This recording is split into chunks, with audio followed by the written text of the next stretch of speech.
Assalamualaikum warahmatullahi wabarakatuh. Perkenalkan, nama saya Ayah Herawati, mahasiswa PJJ S1 Manajemen. Di sini saya akan mempresentasikan tugas UAS dari mata kuliah Manajemen Keuangan Internasional. Pertama, di sini saya akan membahas peranan manajemen keuangan internasional bagi perusahaan multinasional. Adapun latar belakang manajemen keuangan internasional yaitu manajemen keuangan internasional lahir dari kebutuhan untuk mengelola keuangan di era globalisasi. Adapun beberapa faktor pendorongnya yaitu pertama, globalisasi dan liberalisasi ekonomi yang membuka pasar dan mendorong perusahaan beroperasi lintas batas negara. Yang kedua, adanya pertumbuhan pesat perdagangan internasional yang memerlukan pengelolaan transaksi dan risiko lintas mata uang. Dan yang ketiga, adanya perkembangan teknologi yang mempermudah transaksi keuangan global dan koordinasi antar perusahaan. Dan yang keempat, munculnya perusahaan multinasional yang menghadapi kompleksitas keuangan unik akibat beroperasi di berbagai negara. Dan yang kelima yaitu integrasi pasar keuangan yang memungkinkan akses pendanaan dari berbagai sumber, namun juga meningkatkan risiko. Dan yang keenam yaitu adanya krisis keuangan global yang menekankan pentingnya manajemen risiko dalam konteks internasional. Definisi manajemen keuangan internasional atau multinasional. Manajemen keuangan internasional adalah manajemen strategis kegiatan keuangan melintasi batas negara. Hal ini mencakup pengawasan operasi keuangan global seperti investasi, pembiayaan, dan manajemen risiko.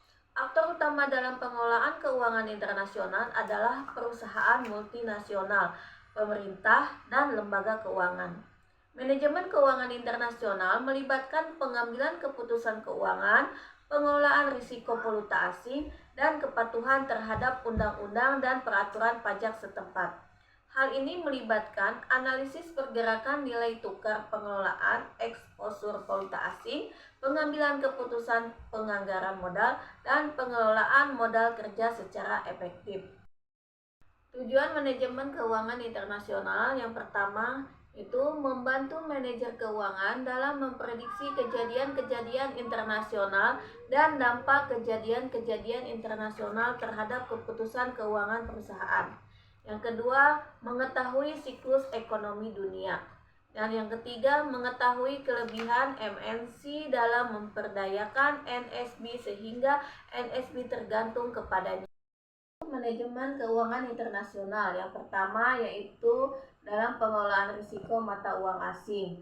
Kedua, strategi investasi global. Ketiga, pengelolaan modal dan struktur pendanaan. Keempat, manajemen arus kas lintas negara. Yang kelima, adanya kepatuhan terhadap regulasi keuangan internasional. Peranan manajemen keuangan internasional bagi perusahaan multinasional atau MNC. Yang pertama yaitu manajemen kas dan likuiditas. MNC sering menggunakan sistem pengelolaan kas terpusat untuk mengkonsolidasikan arus kas dari berbagai anak perusahaan di seluruh dunia, sehingga dapat mengoptimalkan penggunaan dana dan mengurangi biaya pembiayaan. Kedua, manajemen risiko valuta asing. MNC menggunakan instrumen keuangan seperti forward contracts, future option, dan swap untuk melindungi nilai tukar mata uang asing dan meminimalkan risiko terkait fluktuasi mata uang. Diversifikasi MNC dapat diversifikasi eksposur mereka terhadap mata uang asing dengan menjalankan operasi di berbagai negara, sehingga mengurangi risiko keseluruhan terhadap perubahan nilai tukar uang. Dan yang ketiga yaitu penganggaran dan perencanaan. MNC harus mempertimbangkan faktor-faktor seperti nilai tukar, perbedaan tingkat inflasi, dan risiko politik dalam perencanaan investasi di luar negeri. Maka dari itu, manajemen perlu melakukan perencanaan keuangan yang cermat dengan mempertimbangkan kondisi ekonomi global, peraturan lokal, dan tren pasar internasional. Yang keempat yaitu pendanaan dan struktur modal. MNC memiliki akses ke pasar modal internasional untuk mendapatkan pendanaan. Mereka dapat menerbitkan obligasi internasional saham atau mendapatkan pinjaman dari bank internasional. 5. Manajemen risiko. MNC harus mengevaluasi dan mengelola risiko politik seperti nasionalisasi, perubahan kebijakan pemerintah, dan risiko ekonomi seperti krisis ekonomi, inflasi di negara tempat mereka beroperasi. Keenam, yaitu pelaporan keuangan dan kepatuhan. MMC harus mematuhi standar akuntansi internasional seperti International Financial Reporting Standard untuk konsistensi pelaporan keuangan di berbagai negara. Dan yang ketujuh yaitu manajemen pajak. MNC menggunakan strategi perencanaan pajak untuk meminimalkan beban pajak global mereka, termasuk transfer pricing, pemanfaatan perjanjian pajak ganda, dan memilih lokasi operasional dengan tarif pajak yang menguntungkan. Selain itu, manajemen memastikan kepatuhan terhadap peraturan pajak di setiap negara. Adapun kesimpulan yang dapat disimpulkan dari pembahasan tersebut yaitu manajemen keuangan internasional sangat penting bagi perusahaan multinasional dalam menghadapi tantangan global. Strategi yang tepat dalam mengelola risiko falas, struktur modal, investasi, dan kepatuhan regulasi dapat meningkatkan efisiensi dan profitabilitas. Dengan pengelolaan keuangan yang baik, perusahaan dapat berkembang secara global dengan lebih stabil. Manfaat yang dapat diambil dari pembahasan manajemen keuangan internasional tersebut yaitu dengan memahami apa itu manajemen keuangan internasional dan manfaat manajemen keuangan internasional bagi perusahaan multinasional, yaitu kita lebih percaya diri dalam mengambil keputusan keuangan di panggung internasional, mampu mengelola risiko dengan lebih baik sehingga bisnis lebih aman, memiliki daya saing lebih tinggi di era globalisasi. Pembahasan mengenai manajemen keuangan internasional memberikan banyak pengetahuan dan keterampilan yang sangat berguna untuk menghadapi tantangan bisnis global yang semakin kompleks. Pertama di sini saya akan menjawab pertanyaan yang pertama, yaitu jelaskan argumen yang menyatakan bahwa munculnya multinasional company telah mendobrak doktrin dari teori keunggulan komparatif. Teori keunggulan komparatif menyatakan bahwa masing-masing negara memiliki keunggulan berspesialisasi dalam produk-produk yang bisa diproduksi dengan biaya yang relatif efisien.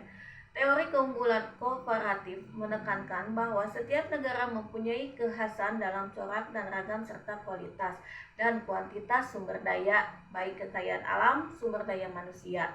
Doktrin keunggulan komparatif sebagai teori statis asumsi input bersifat tidak mobile.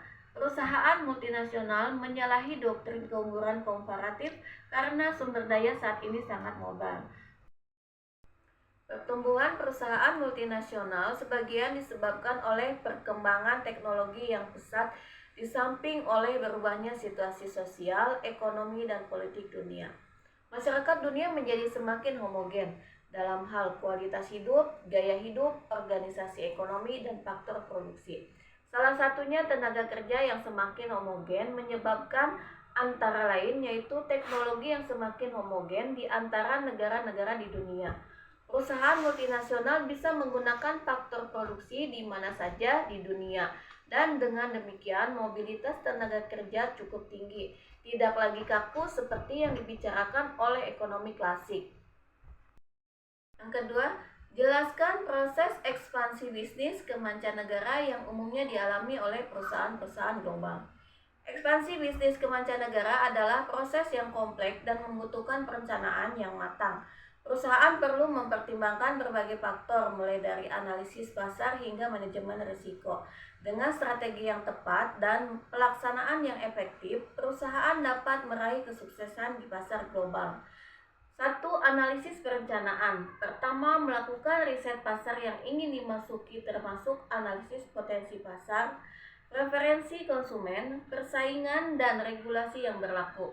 Menentukan tujuan yang ingin dicapai seperti meningkatkan pangsa pasar, dan memilih mode masuk yang paling sesuai seperti ekspor, lisensi, waralaba, joint venture, atau pendirian anak perusahaan. Kedua, entry pasar. Dengan melakukan pendaftaran bisnis sesuai dengan regulasi yang berlaku di negara tujuan, lalu membangun jaringan dengan mitra lokal, pemasok, distributor, dan pemerintah setempat, serta menyesuaikan produk atau layanan agar sesuai dengan kebutuhan dan preferensi konsumen di pasar baru. Ketiga, operasi dan pertumbuhan. Melaksanakan strategi pemasaran, penjualan, dan distribusi yang telah direncanakan. Mengelola sumber daya manusia, keuangan, dan operasional secara efektif. Melakukan evaluasi kinerja secara berkala dan melakukan penyesuaian strategi bila diperlukan. 4. Ekspansi lebih lanjut. Memperluas jangkauan pasar ke wilayah-wilayah tertentu di negara tujuan. Mengembangkan produk atau layanan yang sesuai dengan kebutuhan pasar, serta mempertimbangkan akuisisi dengan atau merger dengan perusahaan lokal untuk mempercepat pertumbuhan. Ketiga, pada sistem mata uang mengambang terkendali, dapatkah kurs berfluktuasi tinggi? Dan jelaskan. Fluktuasi adalah fenomena yang umum terjadi dalam berbagai aspek ekonomi termasuk harga barang, nilai mata uang, dan pasar saham. Pada sistem mata uang mengambang terkendali, kurs tidak bisa berfluktuasi tinggi karena dalam sistem kurs ini terdapat otoritas keuangan pemerintah yang ikut andil untuk menentukan harga nilai tukar. Artinya, penetapan kurs tidak murni ditentukan oleh permintaan dan penawaran di valuta asing. Keterlibatan pemerintah di sini ditunjukkan untuk menjaga kurs tetap di batas wajar sehingga tidak ada gejolak yang terlalu ekstrim. Adapun bentuk keterlibatan pemerintah seperti pengaturan tingkat bunga dan menjual atau membeli valuta asing. Keempat, jelaskan alasan-alasan manajer keuangan suatu perusahaan dan investor berkepentingan dengan neraca pembayaran suatu negara. Neraca pembayaran merupakan suatu catatan sistematis dalam transaksi ekonomi perdagangan internasional yang dilakukan dalam jangka waktu satu periode. Penyusunan neraca pembayaran yang dilakukan oleh suatu negara memiliki tujuan masing-masing. Adapun alasan-alasan manajer keuangan suatu perusahaan dan investor berkepentingan dan dengan neraca pembayaran suatu negara yaitu karena satu, untuk mengamati keadaan perekonomian suatu negara bisa menggunakan neraca pembayaran. Dengan neraca pembayaran, maka pola umum perekonomian suatu negara bisa diketahui sehingga transaksi ekonomi bisa dilakukan dengan maksimal. Kedua, untuk mengetahui sumber daya yang ada di setiap negara.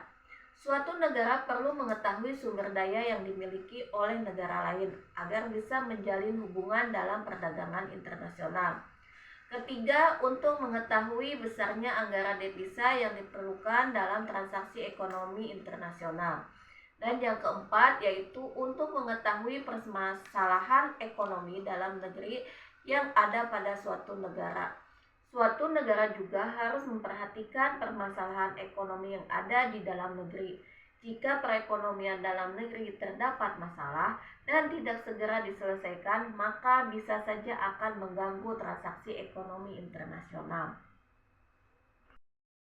Sekian pembahasan dari saya. Mohon maaf apabila ada kekurangan baik materi dan penjelasan. Terima kasih. Assalamualaikum warahmatullahi wabarakatuh.